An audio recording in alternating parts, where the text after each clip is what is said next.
What's up, guys? Welcome back to the JP and Trav Show. As always, it's your boy JP, host with the most. And to my right, we have my esteemed co-host, brother, and friend, Travis J. Davison. Travis, how we feeling, man? How we feeling? Man, I feel great. I feel great. I read that Lou Dort piece in the Players Tribune. Was touching. Lou has been, the longest tenured Thunder, if you will. He's been awesome. Was an undrafted guy. Just another testament to Oklahoma City's development first mentality. Just excited, man. Had a good week so far, catching up with stuff from the Team Sports Consulting Group trip, of course, and then getting ready for the Oklahoma Athletics Directors Conference Sunday through Tuesday in Shawnee. So I've been busy, man. I've been busy. How about you? How are you enjoying the eve, the NBA Finals eve? Man, I'm just enjoying the content. As we talked about when you were up here, it has been an absolute blast to be in this city. As I'm sure those of you who are in Oklahoma City and Oklahoma in general, it's been a blast all week just to enjoy the lead up to it. And I think obviously both of us want to win. Clearly, right? Obviously, you guys are the odds-on favorite by far. And so it would be way more of a disappointment if you guys were to not win. But I feel like we're playing with house money. It's an exciting time for the city. Nobody expected us to be here. Nobody expected us to get past really the first round, the semifinals. They expected us to beat the Bucks, but not to get past the Cavs, number one seed, and then that the Knicks were going to blow us out. And here we are in the finals, and now we're going up against the best team in the NBA. And so we beat y'all. It's a historical run. We lose, obviously disappointing, but this has been an amazing time for our city. So it's been fun. Yeah, it's one of those where the expectations are clearly different, right? It's if the Thunder lose, it's an absolute disaster around here, right? There is nobody in Oklahoma City that's just happy to be there. You know what I mean? So, but with Pacers, you're getting a lot of that. You're getting a lot of the, we're just happy to be here. When we were in Indianapolis, there were people walking by me at the celebration because I had my Thunder hat on. They were like, "Y'all gonna roll us?" And I'm like, "Hey, maybe that's what the odds say." But Trav, you see that? You see what's going on down there in the right little corner, man? Hey, look at you putting the live comments up there. Look at you. They're trying it out. So we finally got some live comments on the stream. Now we have to be careful about Kirby. He already saying some crazy stuff in the chat, man. He Kirby's demonetized, bro. Crazy stuff. But yes, I did read Dort's letter to the fans, Stevie G. Yeah, in the Players Tribune. You should check it out. It's pretty cool. Okay. It's pretty cool. It talks about how they were a little young last year, and he closes it with an absolute bar. You've got to read it. Just go to the Players Tribune or go to Lou's Twitter. But yeah, the expectations. It's one of those things like, and this is going to feel offensive, but really it's not from an odds standpoint. Like this is OU playing Boise State in a bowl game. This is man. Hey, Boise State won that bowl game. So, man. Let's calm down a little bit. I didn't know we were getting disrespectful this early. I tried to. It's not disrespectful. I tried to come from on an odd standpoint. Hey, y'all the favorite. Boise. No, from an odd standpoint. From an odd standpoint, the odds would be similar to the OU Boise State game. So, you guys are the Boise State in this environment. If Oklahoma City wins, it'll be looked at as, weak East. Tatum's hurt. Giannis has no help. Dame's hurt.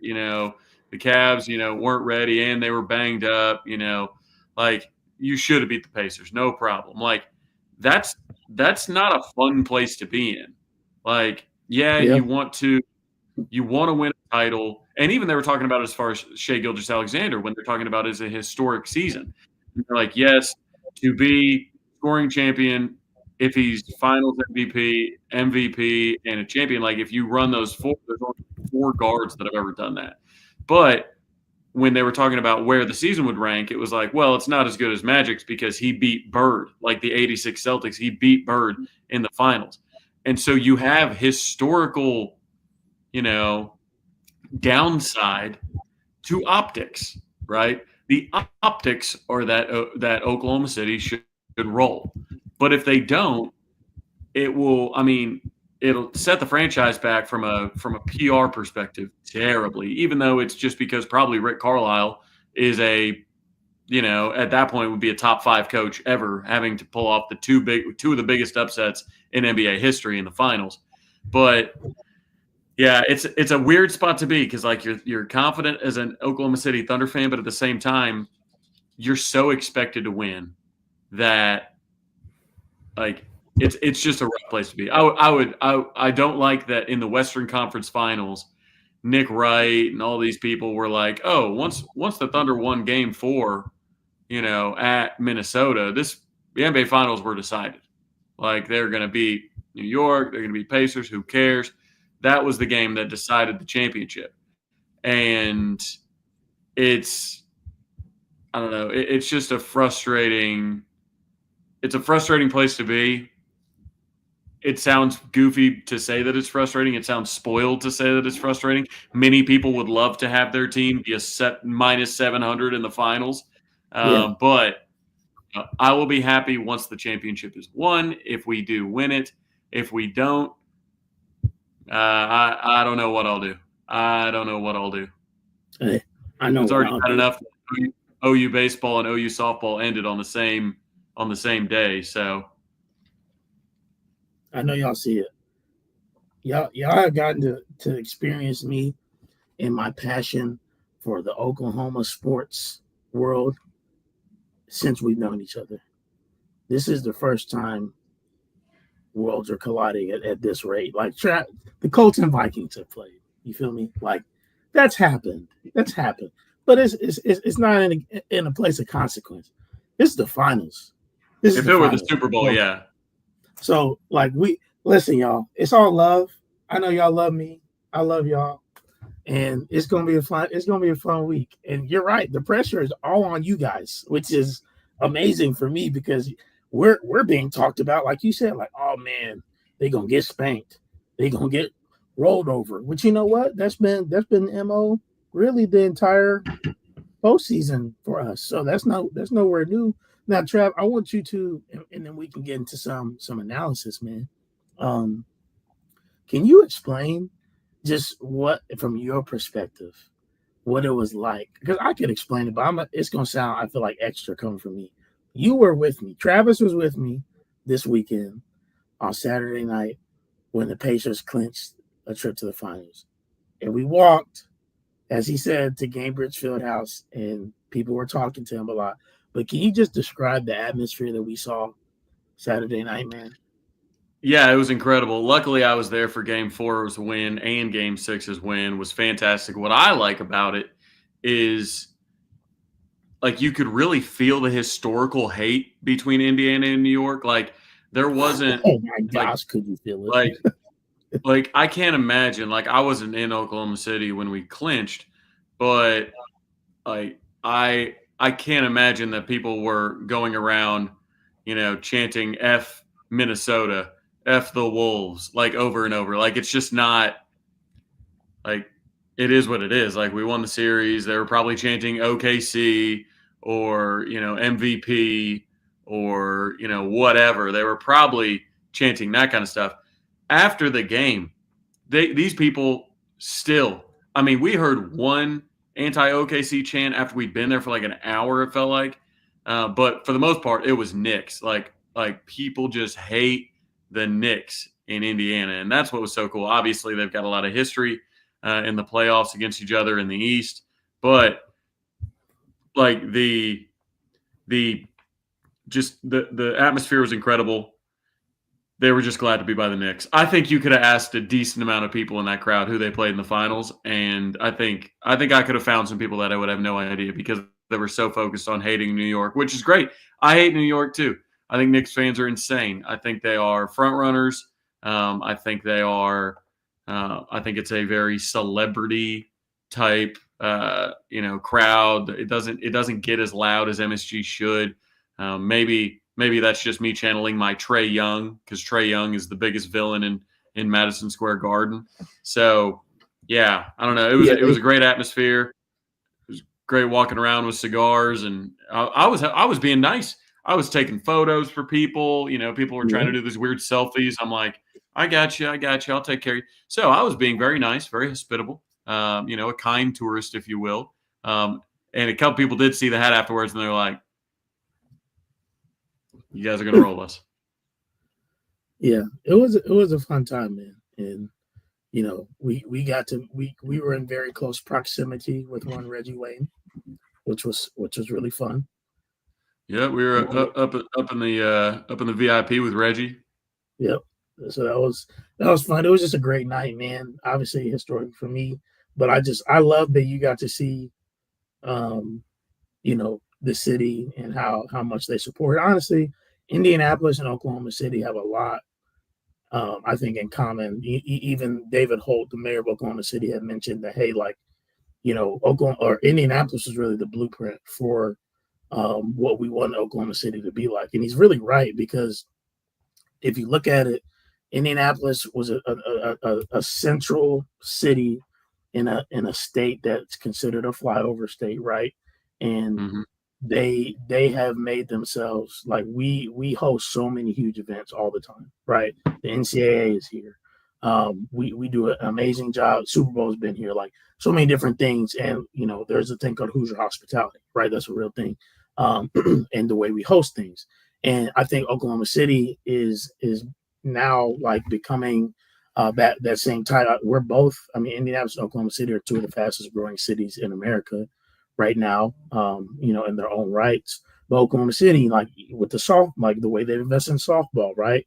The complaints that we heard again this week for the Sooners, but also the fact that they're hosting, the Olympic softball world championships in 2028, and to be able to do that, I think is huge. They have a team now that is elite and probably will be elite for years to come.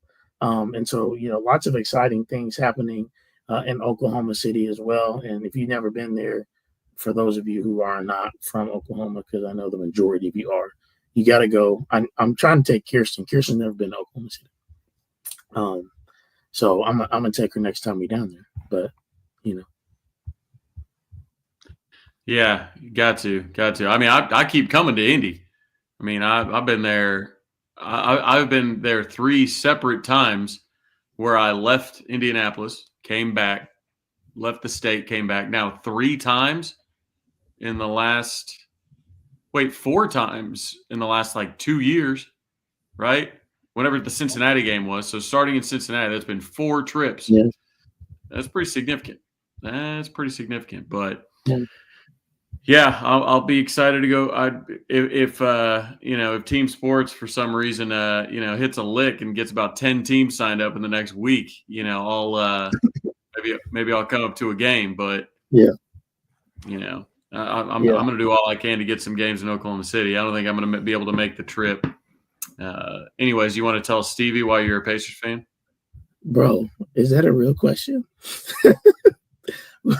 Bro, I'm Indy Sooner, man. What you think the Indy means? I was out. For those of you who don't know, and Stevie, I feel like you've known me long enough. You've been a part of the show long enough to have heard this. I was born and raised in Indianapolis. My family is from Ardmore. My mom and my dad are from Ardmore, Oklahoma. But they moved up here right before I was born, right? So I was probably conceived in Oklahoma, but I was born in Indianapolis.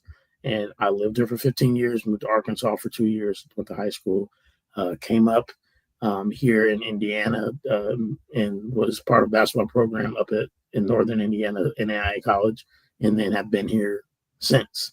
Now my whole family's in Oklahoma, and some are around Dallas, but my sister ran track at OU, so that's why I have my OU roots, and I'm like my blood is Oklahoma is what I would say. But as far as sports teams, professional sports teams go, yeah. Oh, he's toying with me, man. I'm too easy. Now I do want to address this. Listen, man, I disagree. We ain't had it easy. Have we had it as hard as y'all? No. Who did y'all play first round? Memphis. Yeah, Ja was hurt too. So to me, that's more easy to me, in my opinion, than the Bucks. In my opinion, because the Bucks' main star was healthy. Memphis. Now, I'm not saying that y'all would have won anyway. Denver absolutely is the best team that either of us has faced. But the Cavs, I want to destroy this narrative right now that like the Cavs were undermanned. They were okay. They played without their main three players for one game, and they got beaten 5. It's not like they were out the whole time. Donovan averaged like 35 for the series. Like I don't want to hear that. They lost the first 2 games at home, okay, and then we beat them on the road. Like that is not easy. And the Knicks were healthy the entire time. They didn't. There was no, because last year they weren't healthy. They were healthy, bro. They were healthy. Ain't nothing easy about that. We got it out the mud. We got it out the mud, man. Do you feel that you would have beat the Nuggets and the Timberwolves? I definitely feel like we would have beat the Timberwolves. The Nuggets, that's pretty difficult because Jokic would have had a freaking field day. I'll tell you that right now. Jokic would have tore us up. But as far as the Timberwolves, I do feel like we would have beat them. I think we're better than the Timberwolves. I suppose we'll see. It's all fights or styles determine fights, right? So that's what'll be interesting in this one. Which is funny because we would have ran Rudy off the floor, man. Yeah. Well, you guys are known for your pace, right? Like to run, right? Pace is number of possessions. That's how it's measured. You guys were third in the playoffs in pace, which is high up there. You know who number 1 was and number 2 was? You guys, Memphis, and then Oklahoma City. No, we were 2. So that's what you guys do well. You guys like to play with pace. Well, we do too. We're number 2. The turnovers. You guys don't turn the ball over famously, right? Well, you know who turns the ball over less? Oklahoma City. So somebody described it to me the other day. It's like the teams are so similar. And I think it's the way that people will move forward with. Like it's turned into a weak link sport, especially with the new CBA.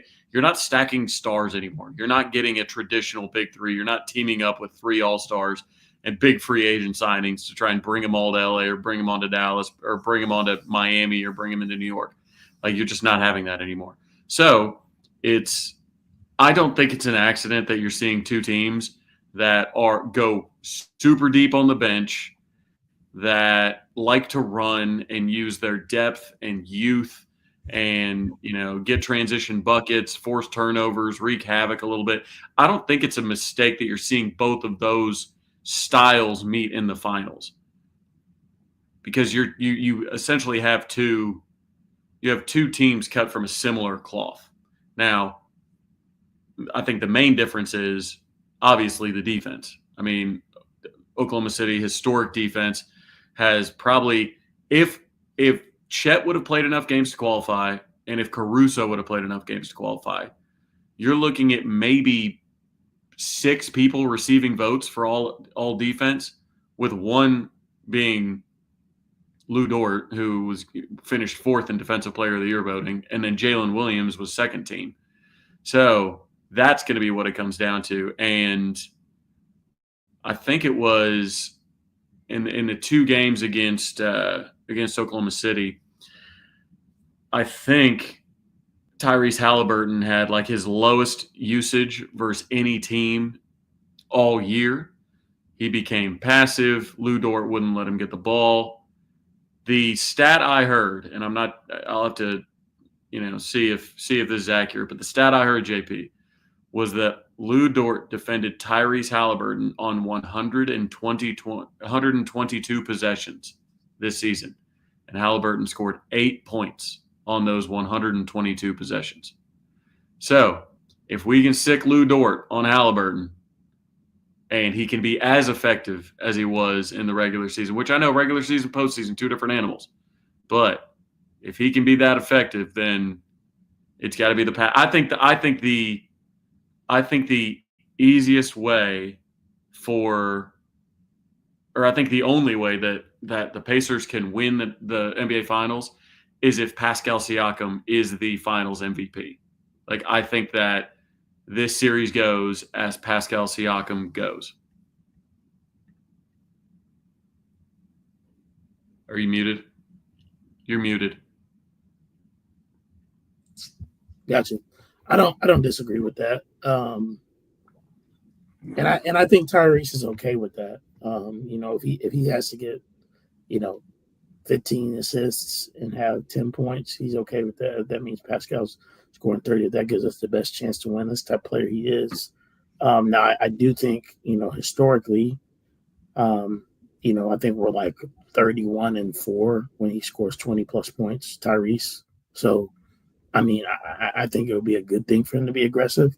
Now, obviously, I know Lou Dort is you guys say he puts him in the torture chamber, which is true. He's an excellent on-ball defender. Probably one of, if not the best in the league. So I think it'll be interesting to see how that's deployed. How if they try to get Lou Dort to switch off of Ty. I haven't watched a ton of your guys' defense. I would imagine you guys switch a bunch because you, for the most part, except for your bigs maybe, but you guys, for the three guards, they can all guard. Shea can guard too. So I would imagine guard to guard, there'll be a lot of switching that'll be handled. But hey, if we feel like we have a better chance at going at Shea, or if you're trying to get a foul on Shea, let's do this. But again, you have other guys that can do that too. Aaron, Andrew Nembhard, they can all, in some ways get their own bucket. That's why we worked so well. Is because yes, Tyrese makes it flow, but also, there's been moments where Andrew, Aaron, Miles have gone off. Each of them have gone off in separate games. I think I don't know the exact number, but they've all scored over 20 multiple times this year. I think Aaron and Miles have both scored over 30 this year as well, beyond just Pascal and Tyrese. And so I think what it's going to come down to is who turns the ball over less. Like you said, I think the glass is going to be huge. We're terrible on the glass. And I think, it's going to be huge to see if Hartenstein, who is obviously your guys' hustle player, is going to be kind of like what a better version of Mitchell Robinson, because he's better than Mitch Robinson. I'm not going to, right. Mitchell Robinson ate you guys alive. He's actually a threat offensively. Hartenstein is. Mitch Robinson is just they're out there for rebounding and some defense. That's it. But yeah, we gotta get boards. I'll be interested to see. Obviously, I don't think we're going to change our pace for anybody, but obviously make you guys, hopefully speed you up and make some mistakes. Playing that way yourself. Again, sometimes going against the same type of thing can be good. Sometimes it can be bad. Because it can ramp things up, and that could be for both teams, right? Because both of us have the ability to play pace. But obviously, clearly, the main X factor is going to be the MVP. And if Shea plays like he has played the entire year, we don't have somebody that can go mano a mano with him. Like if everything else fails, Shea gonna get a bucket. Shea gonna get a bucket. And while Pascal can do that in spurts, he's not doing it at the level that Shea is. And so if Shea's off, and man, this would be a time for him to be off, I think that gives us a significantly better chance than if he's just putting up 30 points a game, 33, 35 points a game, then it's going to go down. I also think Jalen Williams is a huge factor too, because he has to be that second star for you guys. If he's not scoring at the way he can, then it's going to make it more difficult. Yeah, it'll be interesting because obviously it seems like Halliburton will be hiding on Dort defensively. Like they're gonna stow him away on Dort. They're not gonna have him guard SGA. They're not gonna have him guard Jalen Williams, right? So they're gonna keep him on Dort. It'll be interesting to see how often they switch that and try and run, pick action to force that switch. And if defenders are willing to fight over Lou Dort screens, have at it. But if Halliburton gets in a situation where he has to regularly guard Shai Gilgeous-Alexander, it is going to be barbecue chicken. But the thing is, I do think the Pacers need to target SGA on their switches because, look, he got votes for all defensive team. Like he got votes. Yeah. He's like number 3 in the league in stocks, which is steals and blocks, obviously. Like he's a very good defender. He's strong. He's 6'6". Like he's very rangy. Like he's got, he can do that. So, but the thing is, to your point, it's like attack him because maybe at least you can get him in foul trouble. Like the best case for Indiana is if Shai has to sit with foul trouble. Like that is a path to victory. What Indiana can't afford to do is have role players miss threes and come back down to their regular season shooting statistics and not their playoff shooting statistics. And the Pacers cannot afford to let the Thunder's defense get set. Like they have to play with pace. Like there's no other route to victory. If you want Oklahoma City's defense to get set in a half court and you have to try and run and create good shots regularly, like I don't see a path there, but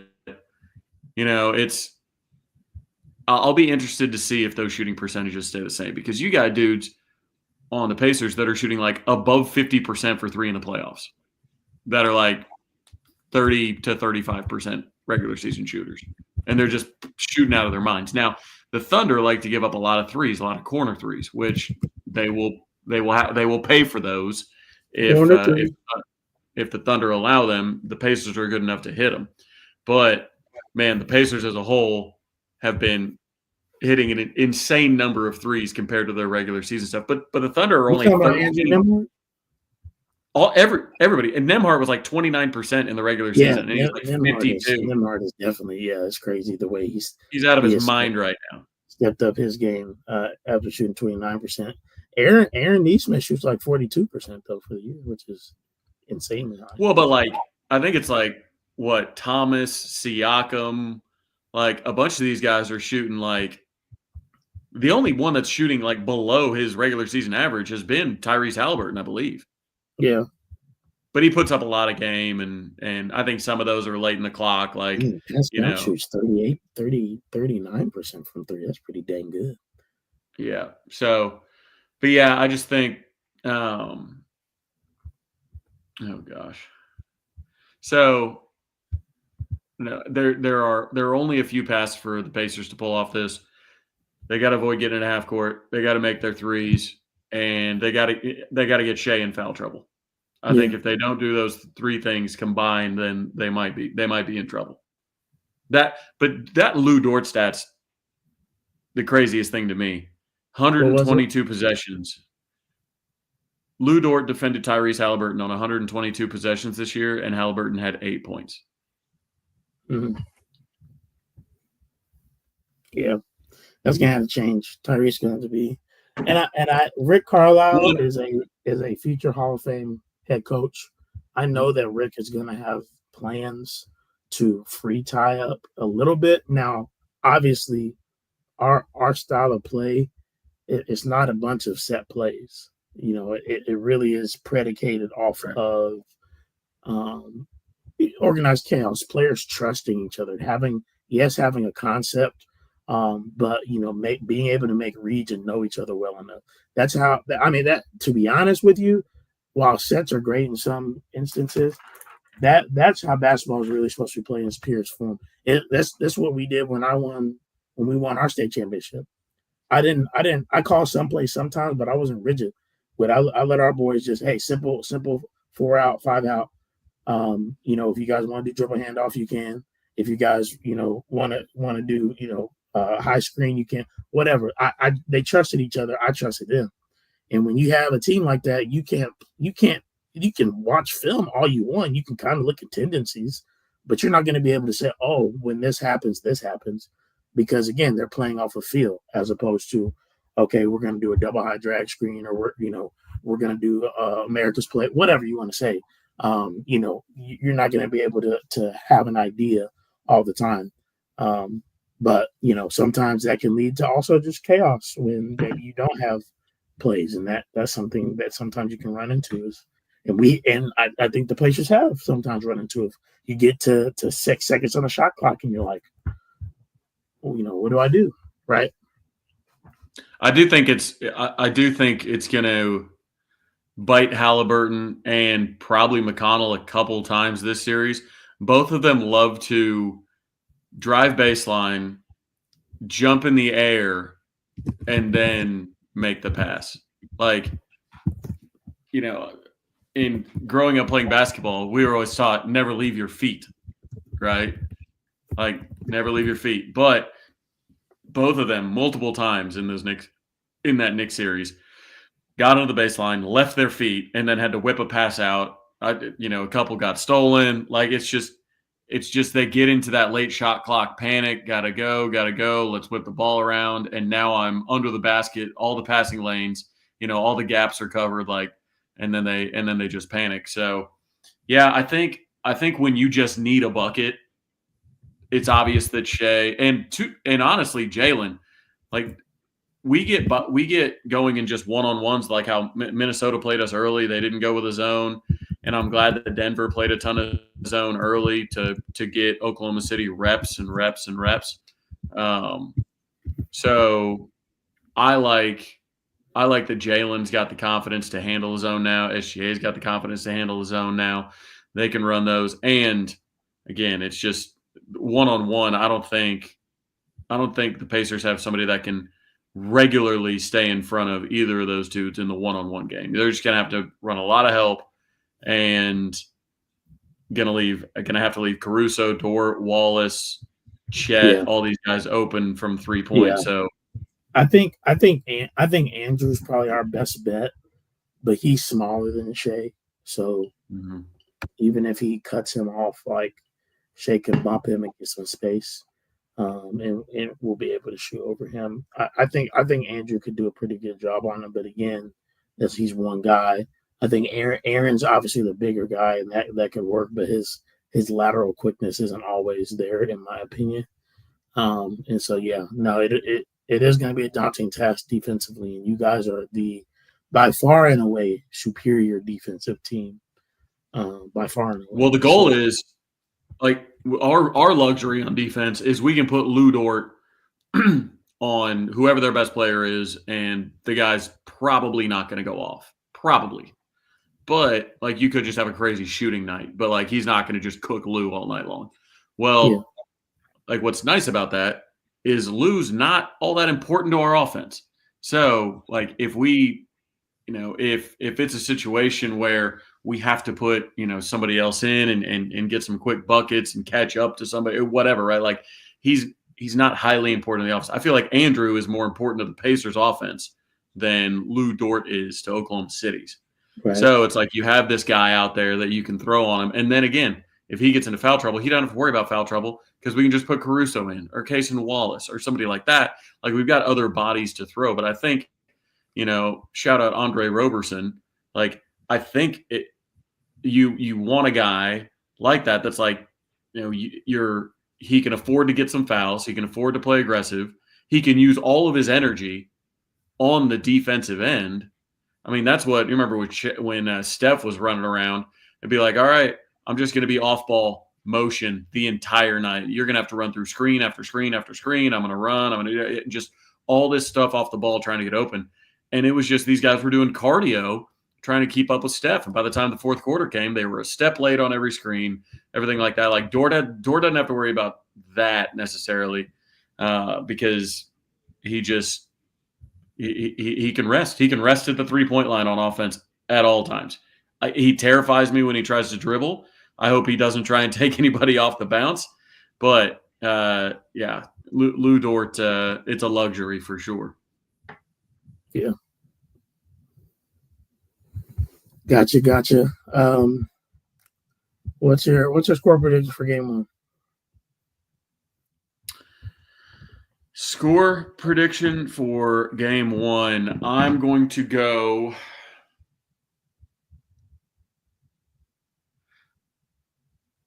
116-98 Thunder, which would be closer than our average margin of victory by a significant amount. We are averaging winning at home by 24.7 points per game in this postseason. So I think 116. I think an 18-point win in game 1. I don't think that's egregious. What do you think? Do you think where are you of the belief that if you go down 0-2, like, do you think you guys are cooked? Do you think you need to steal one of these front two? I absolutely think that we need to steal one. Yeah, I think if we go down 0-2, then it probably would be looking like a 5-game series. I think if we can steal one, then I would say 6. With 7 maybe being attainable, but obviously it depends on how the series is going. But yeah, we need to steal one. I would say, okay, I'm gonna give 2 predictions. Okay, I'm gonna give my personal one, and I'm gonna give a realistic one. Personally, if the Pacers are gonna win, then it's going to be, I believe, we'll just say 130 to 125. That's what I would say. And an L, which is, I think, realistic. Game 1, I think Thunder are going to be ready at home. Then I think it's probably going to be like 120 to 110 is what I would say. Yeah, it's funny because, Nick Wright and Chris Broussard and all these guys, Nick kind of started on the national shows. It was the first time I ever saw somebody say, "Hey, I expect this to happen, but I'm rooting for this to happen." Like he kind of hedged on his prediction. So now Broussard did it again, and Wilds is over there going, "No, you can't do it because everybody wants to rub the guy's face in it if it doesn't go his way, and if you hedge, they can't do that." So Right. I don't know. I think one thing to watch is Halliburton is very young. Yeah. I mean, everybody in this series, for the most part, is pretty young. But Halliburton specifically is very – but as an individual basis, like if you look at the 2 stars on the team, the 2 biggest stars on the team, Halliburton is younger than Shea. Yeah. So I think he can't fall into the trap that Anthony Edwards fell into and that Oklahoma City forced him into. The way if Anthony Edwards' shot's going down, he's not an elite defender by any stretch. He's athletic, he's long, he's fast. He can be a good defender. He will let go of the rope defensively, like off ball. Like there were a couple things like he let his guy get away from him and leak out to the 3-point line. He gave up an offensive rebound, obviously, and can rebound fine. He's got like a 50-inch vertical. So that'll be what Oklahoma City or what Indiana has got to pray that Halliburton doesn't get caught up in. The reason they do that is because they know he's young. And they know that, hey, look, if he's not willing to fight 48 minutes on defense, it's probably because he's not getting anything going on offense. If Ant hits like a couple shots, he's like slapping the floor. He's like, like, hey man, I'm gonna D you up. I'm gonna pressure you, 3/4 court. I'm gonna make you work for it. But if he's not getting his shot, he's not getting the ball, his usage is down, they're forcing the ball out of his hand, he'll kind of stand around a little bit. So that's something Tyrese Halliburton is going to have to guard against, because Dort will keep a hand in his chest. If he gives the ball up, like Dort will keep a hand in his chest and hold him at the top of the key and just be like, hey, or at the top of the like centers or the circle. And it's like, you're not going to get the ball back. And it's tough. I mean, everybody who's played basketball knows when you start to see a couple shots go down, it's like a wide receiver. It's like, man, once you start catching the ball, you want to block a little bit more. You know, once you see a couple shots go down, you're more engaged defensively. You know, how many times do you see in all sport, or in, you know, you see it in baseball, you make a big defensive grab, all of a sudden you get a big hit. You know, basketball, you make a good play on the defensive end, all of a sudden, you know, you can get something going on the offense. Like, that kind of stuff matters. So it'll be up to Halliburton to determine, hey, look, you're young, but you got to be mature enough to stay 100% dialed in, or this Oklahoma City offense will make you pay. Yeah, no, you're 100% right. And that's where it's like, man, we have to play great defense. We have to be locked in, and we definitely have spurts where we don't play great defense, and where it's just like wide open, you know, the ocean kind of thing. And then we're like, okay, let's get out and go. And, you know, if you guys should be able to run with us as well. Now, you know, not that the one I'd be most worried about for you guys defensively in terms of that game is Hartenstein, but I mean, that's one out of 5. I think you can pick up that slack. You know, so yeah, I think we probably go small against you guys and either have Chet at the 5 or even J-Dub at the 5. J-Dub played at the 5 a lot of the season because Hart and Chet were out. Like, Chet missed half the season. Chet didn't play either game against you guys. So, like, Chet can run. Like, Chet at the 5. You know, yeah, Siakam would try and put his shoulder into him probably. You know, Miles would probably put a shoulder into him. But, hey, if we want, like, if the plan for the Pacers offense is to get the ball out of Halliburton's hands and give it to Miles Turner over and over, we will live with that. Like, it's no disrespect to him, but I would rather have it in his hands trying to back down and dribble. When you saw it happen all the time, and he's not the same player as Julius Randle in, like, not same style, but, like, if there's any type of back down movement and you know, kind of lollygag a little bit and try and back somebody down, the Thunder always have dudes coming around and raking at the ball, you know, from your blind side. Like, it's a signature move. So, like, I think you'll see a ton of if you guys really start running us, I think we'll say, okay, y'all want to run? Cool. We'll go small with you guys and play small, and everybody that if you have Chet, Jalen, like Dort, SGA, and like Caruso or something like that, or Wallace, like, that's 5 elite defenders that are running small ball with you. It's like, all right, we'll see. Yeah. But I think, again, pace is the way you guys have to play. Yeah. It's your identity. Yeah. It is our identity. Whew. Man, yawning, buddy. I know. It's bad. It is the way we have to play.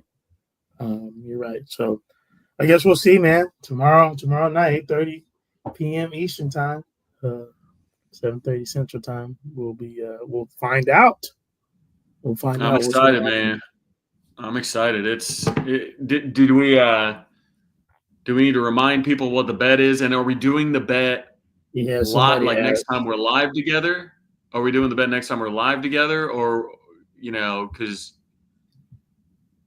or are you gonna do it you know, right after the series? Or me, if we lose, should I do it right after the series, or should I do it when we go live together next? We can probably do it when we go live next. Yeah. What do you guys think in the comments? Which would be better? We doing the live, or I don't want, if JP loses, I don't want there to be some Wi-Fi issues, like, oh, I took a bite, oh man, Mike went out, you know, all of a sudden. No, we gotta make sure it's cracked, brand new bottle, doused.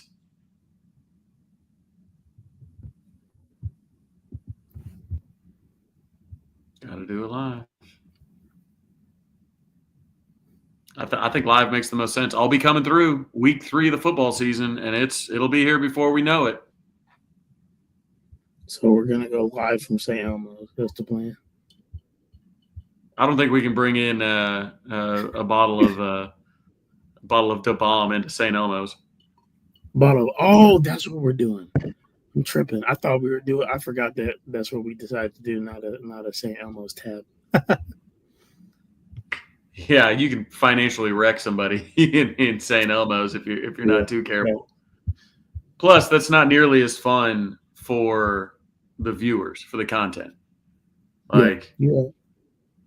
So it's got to be a good, and coated like a wing would be, not a little drop on there. We are tossing it in the sauce, taking a bite. Yeah, those extract sauces. I had one of those at a local sushi place. It was one of those extracts where it was like 1 drop of this goes in 10 gallons of chili to raise the spice. Man, I thought it was burning a hole in my tongue. Like literally, I thought it was eating through. Like it was bad. Yeah, the guy was like, "Here, try this." I was like, "You first." Like it was bad. So, sushi train here in Tulsa, he got me good. But yeah, I think Da Bomb tossed Da Bomb wing to the loser. The live show, we might have to, because I'll be coming through that week on a Monday, so we might have to have a Monday show. Hey, I'm sure people will be okay with that. And that would be right after Michigan, so that would be kind of like a Michigan 2 days later post game. Oh my gosh, it would be. God, we better win that game, or else everybody's gonna be in a bad mood. Everybody's gonna be in a bad mood. Somebody's gonna be eating a hot wing. They're not gonna be wanting to see us eat a hot wing. Kirby's gonna be like, I don't want to talk about a hot wing. I want to talk about how hot the inevitable seat is. That's what he's gonna do. Yeah, exactly. All right, guys. Well, we have exhausted, I think, our Pacers Thunder content. But now, what questions do you guys have about the Oklahoma Sooners football team? I know personally, my boy, my best friend's one of my best friend's brothers that I've talked about on the show. He's visiting Oklahoma this weekend for his official. He was in Missouri last weekend. We need him. We'll go to Arkansas, and he will go to Oklahoma. He is a target that from all intents and purposes, obviously, every parent was probably told this, but as far as I understand, he's one of the top linebackers on the board for Oklahoma, and so I'm excited to see hopefully how the visit goes. I know that BYU is pretty much in the lead right now, but at least in my opinion. But obviously that's subject to change. And I think that if Oklahoma does what it needs to do, I don't think there's any reason that he wouldn't be able to be swayed. I know that, he's Oklahoma's probably second, a close second, I would say. And so it just depends on, how this weekend goes. But that's what I know about that. Well, hopefully, I would like to bring him home. We, you see in our linebackers kind of, linebacker recruiting has some questions right now. I'll put it that way. We have more linebackers coaches than I think linebackers. So Thanks. we need to pick that up. But the recruiting staff said, when I last talked with somebody on the staff, they were like, look, we expect all these recruitments to go into the fall. Like that we're in a position where we need to prove it. We need to prove ourselves. And I think, they're not giving up on some targets that we've lost. They say, hey, look, with the no visit policy, it kind of backfires whenever you don't have the leverage. So anyways, I think it's interesting because now 2 people, Cole Kublik and David Pollock, have both said that OU has far and away the best defensive line in the SEC. JP, what's going on? Like we didn't add anybody. We lost. I mean, we added Marvin Jones. Like I'm thinking interior. So we added Marvin Jones Jr. of course, but you lose Dejon Terry. Yes, you get a year older Jaden Jackson. You get a year older Grayson Halton. You get a year older David Stone. Like you get all this, returning bodies, returning potential, but for them to say, obviously the best defensive line in the SEC, what did you think when you first heard that? I mean, it's lofty praise, and I think that they're probably expecting a lot, specifically from the interior of the defensive line, which I think is clearly the strength of the line. The edges have to be proven. Marvin Jones Jr., while yes, he's a former 5-star recruit, it's not like he wasn't exactly a world beater at Florida State or Georgia. So he was good, but he wasn't it's not like he was a home wrecker, right? So, you have to see what he's going to be. You have to see what PJ is going to do, right? Because he's not really been healthy. Obviously we know what R. Mason is, and I think obviously he's the one that solidifies the edge if he can remain healthy as well.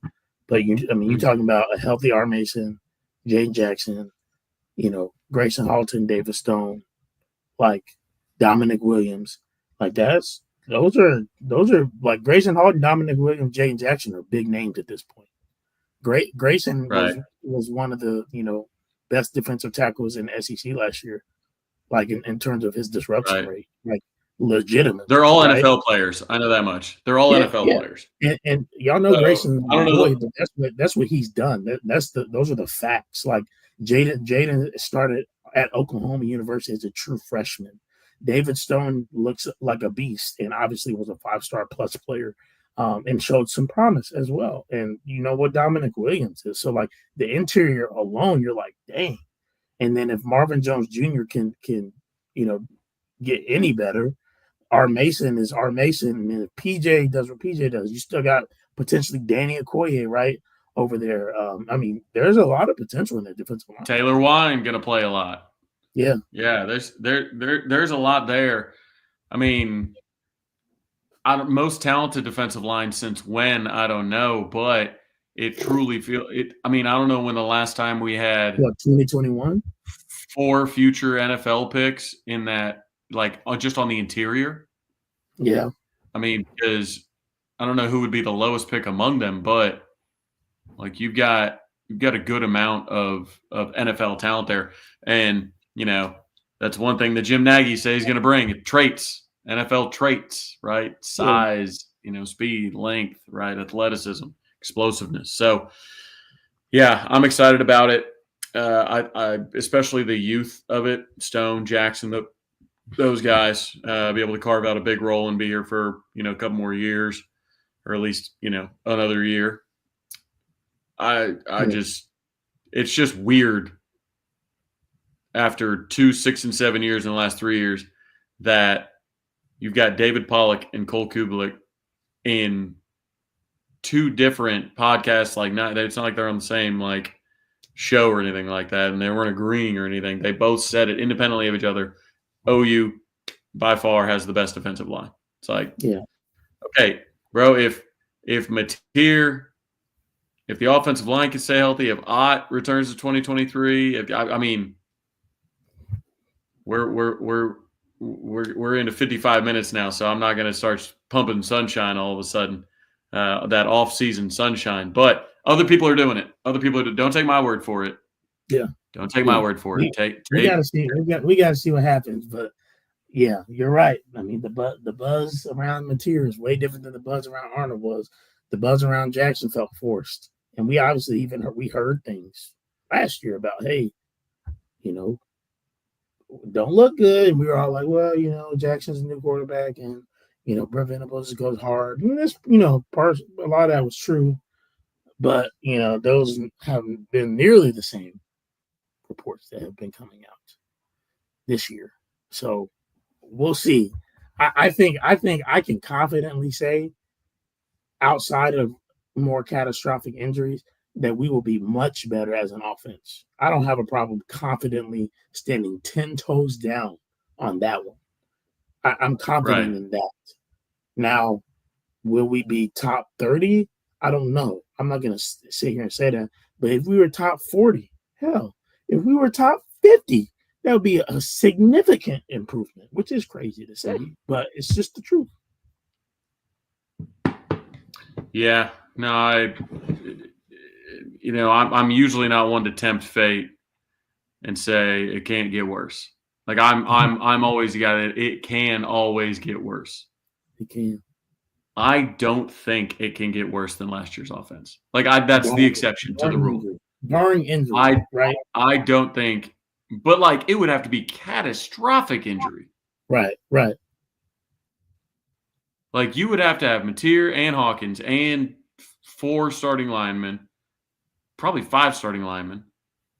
I mean, you'd have to have the entire starting offense hurt again because, I mean, Arnold wasn't hurt last year, but he might as well have been. Like you're out 4 offensive linemen that were all new. You've got now that depth back. You've got another transfer, and then you had your top 6 wide receivers out. Like Bauer Sharp was the only guy healthy or active essentially. So yeah, I think you're upgrading everywhere. Yes, he was. I think we said that by now, bro. Come on. OU offense was bad 95-98. I get it. But like I'll put it this way. It can't get worse than what it was because it was so bad. It was so bad, and it's not – there's so many things that have changed. So it's not like, oh, hey, we just have bad players. We haven't recruited well on offense. We have no talent. Like we don't have a good play call. Like that is why that continues to be like that, right? Like last year was the play caller's gone, right? You've upgraded a play caller, you've upgraded a quarterback, you've upgraded your line, you've upgraded your wide receivers by having them healthy. So that's why I'm saying it can't get worse than it did last year. Yeah, I agree. It truly can't. And guys, I know it's been a minute since we've really, dove into some OU football stuff in the off season, but we're getting back that way. Obviously next week we'll probably still have a few things to talk about. Be the day before what will be, I think, game. If I'm not, isn't game 4 supposed to be on Wednesday, or it's supposed to be Thursday? No, game 3 is on Wednesday, ain't it? Let's see. Final schedule. We got to make all these things complicated. So the final schedule is June 5th, 8th, 11th, 13th, 16th, 19th, and 22nd. Yeah. So I wouldn't worry about that 22nd, 19th. I wouldn't worry about them. Next week will be game 3. Next week will be game 3. Next week will be game 3, and so I'm sure Trav and I will probably talk about trying to go the 12th next Thursday, and probably post game type thing, and we'll be kind of full-fledged in it, give our probably analysis, and then also try to get into some OU football stuff. But excuse me, Trav, you got anything else, man, for the people? No, just a thunder up. Just a thunder up. Being generous. Yeah. Thunder and 5. Yes, sirs. Yes, sirs. I'm telling y'all, we out here. Don't underestimate us. You might look down. You down 2-0. You out of there, I'm not all saying right. that's gonna happen, but it could. Just you out of there, all right. Out of all right, y'all. Mind. We appreciate y'all, and it's all love. Hopefully, this won't last super long, and we can all go back to being on the same team. But Boomer.